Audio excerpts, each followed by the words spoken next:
মমতা বন্দ্যোপাধ্যায় বাংলার রাজনীতিতে এক অদম্য সংগ্রামের নাম।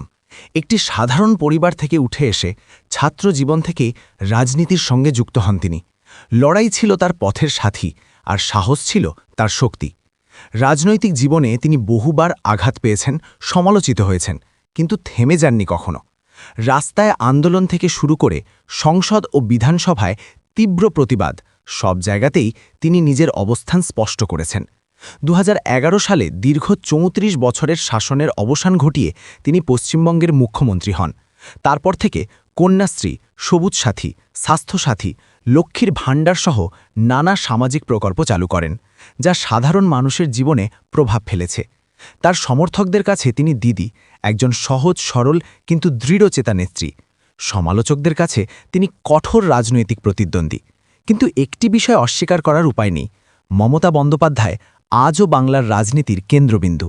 সংগ্রাম, নেতৃত্ব আর আত্মবিশ্বাস, এই ৩ শব্দেই যেন তার পরিচয়। এমনই আরও প্রেরণাদায়ক ও তথ্যভিত্তিক ভিডিও পেতে এখনই সাবস্ক্রাইব করুন আমার সুখদেব.অফিসিয়াল ইউটিউব চ্যানেল। আপনার সমর্থনই আমাকে এগিয়ে যেতে শক্তি